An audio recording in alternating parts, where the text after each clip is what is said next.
Olá pessoal, beleza? Aqui é o irmão Alex e nós vamos começar agora com alguns vídeos com alguns assuntos importantes para estar crescendo no conhecimento, pois é um assunto que você normalmente não escuta, beleza? E o tema dessa vez é o que quer dizer a reforma. Nós escutamos vários pastores pregando sobre a reforma, mas nós vamos estar trazendo aqui um conhecimento sobre a história mesmo, realmente o que aconteceu, beleza? Primeiramente, o que significa a palavra reforma? Ação ou efeito de reformar, mudança introduzida em algo para fim de aprimoramento, melhores resultados, né? Vamos lá, eu vou ler hoje um livro aqui que eu tenho bacana que fala sobre esse assunto. O nome do livro é O Cristianismo através dos séculos, uma história da igreja cristã. O nome é o sentido dado à reforma. São parcialmente condicionados pela visão do historiador. Alguns historiadores católicos romanos entendem apenas como uma revolta de protestantes contra a Igreja Universal. O historiador protestante considera como uma reforma que fez a vida religiosa voltar aos padrões do Novo Testamento. O historiador secular interpreta como um movimento revolucionário. Se considerarmos a reforma somente a partir de uma perspectiva da política ou da administração eclesiástica, ela pode ser tida como uma revolta contra a autoridade da Igreja de Roma e seu chefe, o Papa. Mesmo admitindo que a reforma teve um caráter revolucionário, não se está dizendo necessariamente que a verdadeira igreja se restringe a Roma. Os reformadores e muitos outros que os procederam procuraram malogradamente reformar a Igreja Católica Romana medieval a partir de dentro, mas foram forçados a deixá-la a velha organização por causa de suas ideias renovadas. Na Reforma Católica, porém, a renovação veio mais tarde. O bem conhecido termo Reforma Protestante foi consagrado pelo tempo, visto que a Reforma foi uma tentativa de voltar à pureza original do cristianismo do Novo Testamento. É sábio que se continua a usar o termo para descrever o movimento religioso de 1517 a 1545. Os reformadores estavam interessados em desenvolver uma teologia que estivesse em completa concordância com o Novo Testamento. Então, quando você vê desenvolver uma teologia, desenvolver ensinamentos, tá? Que estava com concordância com o Novo Testamento. Eles criam que isso seria possível a partir do instante em que a Bíblia se tornasse a autoridade final da igreja. Beleza. Pessoal, aqui trouxe esse resumo aqui, mas é interessante porque você vê que passou quase 1500 anos e a igreja ela tinha saído dos padrões, vamos se dizer, que os apóstolos ensinaram lá, né? Aqui tem as cartas que ensinavam como o cristão deveria servir. E entrou muitos ensinamentos na igreja, principalmente ensinamentos pagãos. Beleza? Vamos continuar. Muitos protestantes ignoram que o movimento protestante provocou, numa tentativa de lhe conter os passos, um movimento de reforma dentro da Igreja Católica Romana, que impossibilitou a reforma ganhar mais terreno como vinha fazendo. O movimento reformista que se desenvolveu na Igreja Católica Romana entre 1545 e 1563 é conhecido como a Contra-Reforma ou Reforma Católica. Na maioria dos casos, a reforma se restringiu à Europa Ocidental e aos povos teutônicos da classe média. Teutônicos são os alemães, pessoal da Alemanha, no caso. A Igreja Oriental e os povos latinos do Velho Império Romano não aceitaram a reforma nessas regiões. Os ideais medievais de unidade, uniformidade permaneceram mais no norte e no ocidente da Europa. Os povos teutônicos os trocaram pela diversidade do protestantismo. Não é fácil aclarar o sentido do termo reforma, se for considerado apenas como um movimento religioso de criação de igrejas nacionais. Seu período de duração vai de 1517 a 1648. Como, porém, a Holanda só aderiu ao protestantismo depois do Concílio de Trento, parece mais correto circunscrever a parte mais importante da reforma aos anos de 1517 a 1545. Assim, a reforma é tomada aqui como um movimento de reforma religiosa que resultou na formação de igrejas protestantes nacionais entre 1517 e 1545.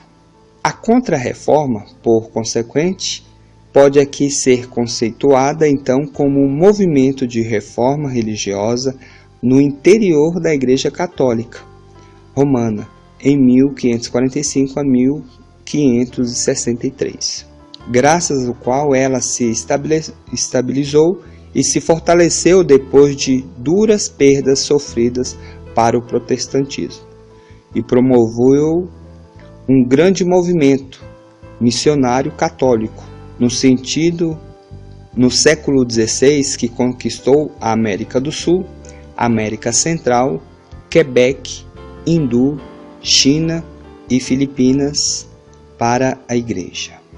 Esse resuminho é para dizer o que quer dizer reforma. E aí agora nós vamos entrar num ponto interessante, a razão da reforma. Bastante interessante esse pedaço aqui deste livro. A interpretação que os historiadores dão à história influencia a sua implicação das causas da reforma. A ênfase num ou noutro fato histórico depende da escola de interpretação histórica a que estão ligados.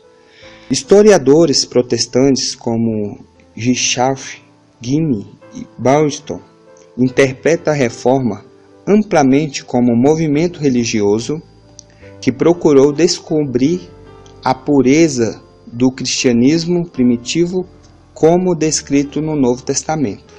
Essa interpretação tende a ignorar os fatores econômicos, políticos e intelectuais que ajudaram a promover a reforma.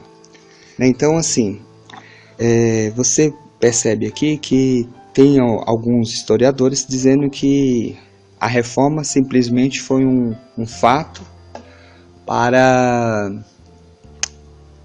que a igreja voltasse aos princípios lá do Novo Testamento. Mas, na realidade, não foi só isso, entendeu? Isso aí foi um gancho, mas tem muitas coisas por trás disso, que aqui ainda está dizendo, né? Isso é uma grande realidade, sabe por quê? Imagine, 1500 anos. Depois de 1500 anos, que é aí que eles vão... Então você vê que tem coisas que você percebe, assim, eu particularmente eu percebo que não deveria ter uma reforma. Deveria acabar com todos os ensinamentos que a igreja estava tendo, porque os ensinamentos da igreja não tem nada a ver com os ensinamentos dos apóstolos. entendeu? Então reforma, o que a reforma ia fazer? Ia continuar a base, ia continuar a igreja, ia só fazer algumas mudanças, não ia adiantar nada. Então a raiz não era a raiz, a rocha não é Cristo, entendeu? O fundamento da igreja não está em Cristo. Então se não está em Cristo, não vai adiantar a reforma, só vai mudar algumas coisas. E você vê isso claramente, Lutero, Calvino, debatendo os assuntos em relação à igreja, mas continuaram, entendeu? Continuaram com os mesmos ensinamentos. Um exemplo, na igreja católica tem a hóstia, o protestantismo tem a ceia, entendeu? Então você vê que os ensinamentos mudou o nome. Um exemplo, lá tem o Papa, tem os cardeais, tem um bispo. Aí na igreja protestante já tem a separação de pastor, presbítero, diácono, entendeu? Então não mudou muita coisa não. Eu consigo compreender que, olhando hoje para a igreja, eu não consigo ver essa igreja hoje com a comunidade dos apóstolos. Não é a mesma, entendeu? Tem alguma coisa diferente, tem coisas erradas aí. E é aí onde é que a gente tem que buscar compreender e, em oração, pedir discernimento para que Deus possa nos revelar o que é que está acontecendo de errado, para que nós não venhamos estar fazendo conforme essa raiz, que não é a raiz de Jessé, não é Cristo, entendeu? Não é o Messias. Mas vamos lá, continuar aqui então. Aí fala bem assim: essa interpretação tende a ignorar os fatores econômicos, políticos e intelectuais que ajudaram a promover a reforma, tá vendo? Segundo essa interpretação, a providência e o fato primordial e procede todos os outros fatores. Os historiadores católico-romanos interpretam a reforma como uma heresia inspirada por Martinho Lutero, por diversas razões, entre as quais a vontade de se casar. O protestantismo é visto como um cisma herético que destruiu a unidade teológica eclesiástica da Igreja medieval romana. A partir dessa perspectiva romanista, Lutero foi, sem dúvida alguma, um herege que se tornou cismático. Mas essas historicidades geralmente se esquecem de que a Igreja medieval tinha já se afastado do ideal do Novo Testamento. A Contra-Reforma foi uma confissão de que nem tudo ia bem na Igreja medieval. Eu também consigo, vendo as histórias e vendo o que Martinho Lutero fazia, eu não vejo Martinho Lutero com intenção de abrir outras igrejas, não. Entendeu? Eu vejo Martinho Lutero, quando ele faz aquela 95 tese lá e coloca lá na porta da igreja, ele é mostrando, ele querendo que a igreja se retratasse de alguns assuntos. Entendeu? Ele queria que a igreja começasse a voltar aos ensinamentos nas escrituras. Então, colocaram culpa no Lutero como se ele foi o líder da reforma. Não, entendeu? Ele teve a participação, tudo, por quê? Porque ele viu que algumas coisas estavam erradas e queria que a igreja voltasse aos padrões, vamos dizer assim, do Novo Testamento, né? E que infelizmente não permitiram, né? Os líderes lá não permitiram, o Papa não permitiu, e aí o que aconteceu? Ele saiu, excomungaram ele, né? Na verdade, expulsaram ele. Ele teve que sair fugido, senão ia matar ele. Essa é a pura verdade. Então vamos continuar. Os historiadores seculares dão mais atenção aos fatores secundários em sua interpretação da reforma. Voltaram a ilustrar muito bem a interpretação racionalista. Para ele, a reforma é apenas a consequência de uma briga de monges da Saxônia, e a reforma religiosa da Inglaterra foi uma consequência dos casos de amor entre Henrique VIII. É verdade que a ordem dos monges agostinianos discordou dos dominicanos na questão das indulgências e que o amor de Henrique VIII por Ana Bolena fez do primeiro estágio da reforma da Inglaterra um assunto político, mas esse tipo de interpretação ignora muitos outros fatores importantes, como o caráter essencial religioso da reforma da Inglaterra durante o reinado do Eduardo VI, filho de Henrique VIII. Historiadores que aceitam o conceito marxista determinismo econômico não podem interpretar a reforma, a não ser em termos econômicos. A reforma é vista como o resultado da tentativa do papado romano de explorar economicamente a Alemanha para lucro próprio. Olha aí, tá vendo, pessoal? Os historiadores políticos veem a reforma como resultado da oposição de nação-estado a uma igreja internacional para eles. A reforma foi um simples episódio político de origem nacionalista. Eu acredito isso aqui também, viu, pessoal? Que essa reforma tem muita coisa atrás do que a gente não imagina o que aconteceu naquela época.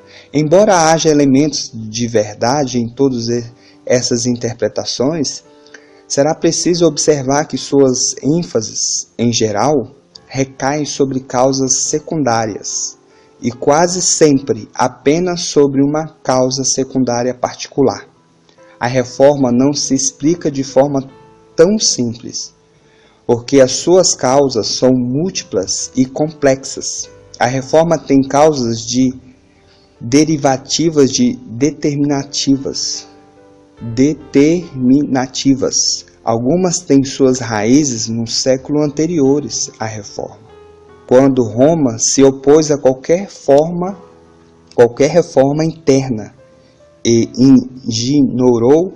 ignorou as novas correntes de oposição externa que lhe teria tantos problemas. Tá vendo? Um século antes já tinha pessoas que estavam vendo que precisava, né, de uma, vamos dizer, de uma limpeza, né, de uma reforma. Nós lemos no início do vídeo. Então a reforma são o quê? São mudanças introduzidas em algo para fins aprimorar, né, melhorias. Um exemplo, você vai reformar a sua casa, você vai trazer melhorias, vai pintar, vai abrir um outro cômodo, vai trocar o telhado, você vai pintar, você vai reformar seu carro, você pode pôr uma roda, você vai reformar, mas o carro vai continuar o mesmo, entendeu? Isso é uma reforma. Então vamos continuar. As perspectivas criativas de alguns líderes da reforma, como Lutero, Calvino e outros, determinaram a direção tomada. Os líderes da reforma protestante saíram, em geral, da classe média, enquanto os da contra-reforma vieram da aristocracia. A aristocracia é uma organização sociopolítica baseada em privilégios de uma classe social formada por nobres, que detém por herança o monopólio e o poder. Tá vendo? Por isso, a interpretação da reforma adotada nesta obra é uma síntese. Dá à direção o lugar de primazia, mas não ignora os fatores políticos, econômicos, morais e intelectuais, embora secundários. Beleza? E agora, só para concluir, as causas da reforma.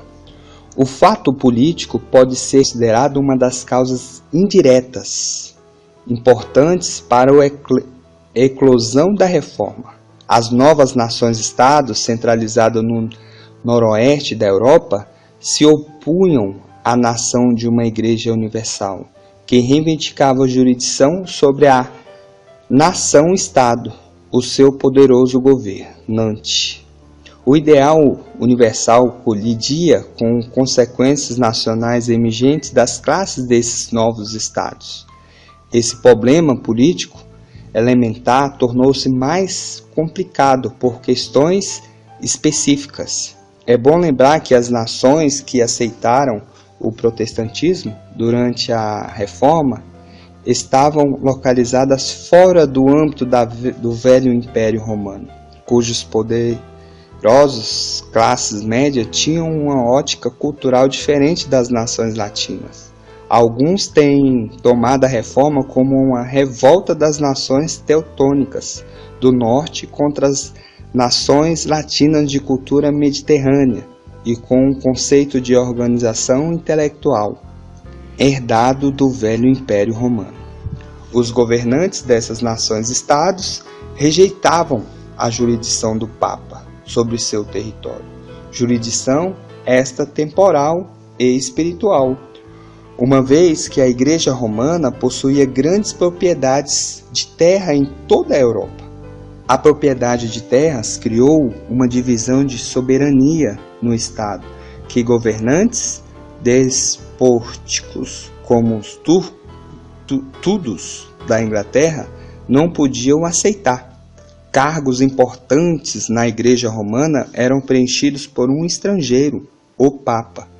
O clérigo eram julgados em cortes eclesiásticas e não nas cortes civis do Estado.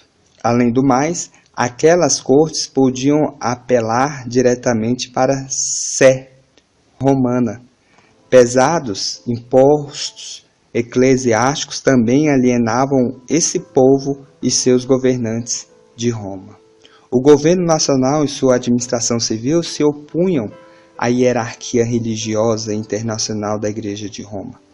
No caso da Inglaterra, o rompimento do Henrique VIII com a Igreja de Roma aconteceu devido ao discurso se o divórcio do rei era um assunto internacional para o Papa decidir ou era um problema nacional que o clero resolveria. A recente atenção dada à economia como fato primordial nos assuntos humanos não pode ser descartado pelo historiador cristão, mesmo que não aceite a interpretação materialista de marxista ou dos economistas determinados. As terras da Igreja Romana na Europa Ocidental eram cobiçadas pelos governos nacionais, pela nobreza e pela classe média das nações-estados. Os governantes lamentavam a perda do dinheiro enviado para o tesouro papal em Roma. Ademais, o clero estava isento de impostos estados nacionais.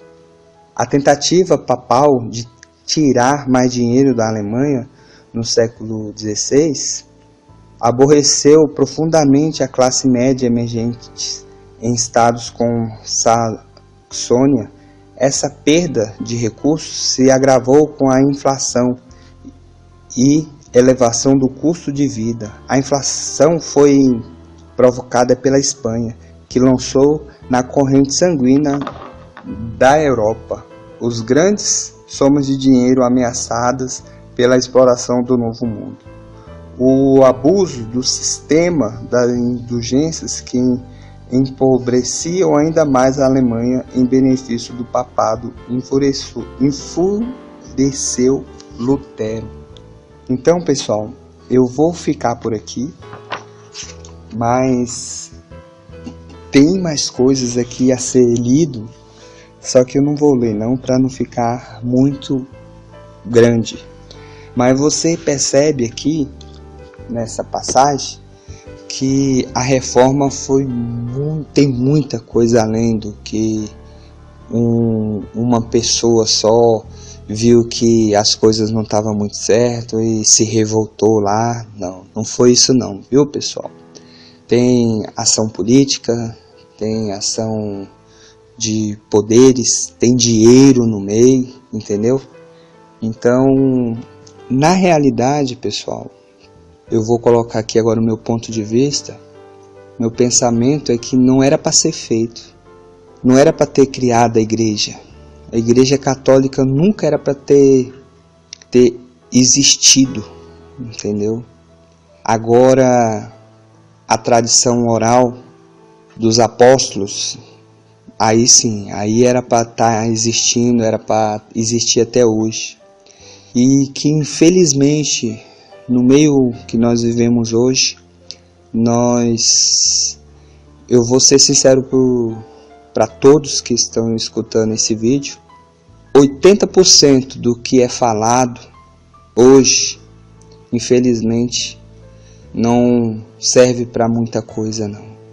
80%, pessoal, entendeu? Dos ensinamentos que é falados nas igrejas, infelizmente, não servem para muita coisa. Então tem 20% aí que a gente tem que filtrar bem. E se você não tiver uma mente aberta, você pega os 80% e deixa os 20% que é para você realmente pegar, e acaba não pegando, e acaba se apegando em coisas que não servem para muita coisa.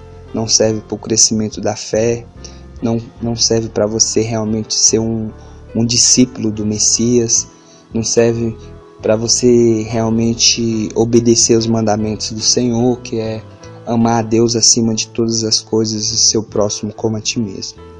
Beleza?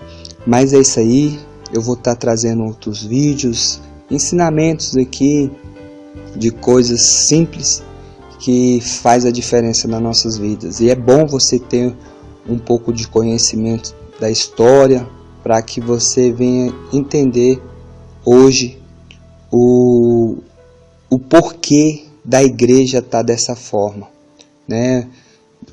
Eu consigo compreender claramente que esse evangelho que é pregado hoje, eu não boto culpa nos pastores de hoje, não boto culpa hoje nas pessoas do nosso século, mas eu boto culpa no passado, né, nas pessoas do passado. Eu acredito que foi uma invertida do espiritual aí, vamos dizer, do maligno, né, para que as pessoas venham se afastar do caminho, do verdadeiro caminho, entendeu?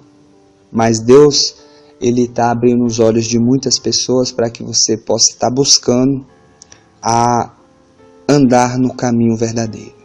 Fique na paz e se inscreva no canal aí, ajuda a divulgar os vídeos e que o Papai do Céu possa abençoar todos em nome do nosso Salvador, do Messias, do grande Rei, do Eterno. Beleza? Um abraço, pessoal. Fique na paz.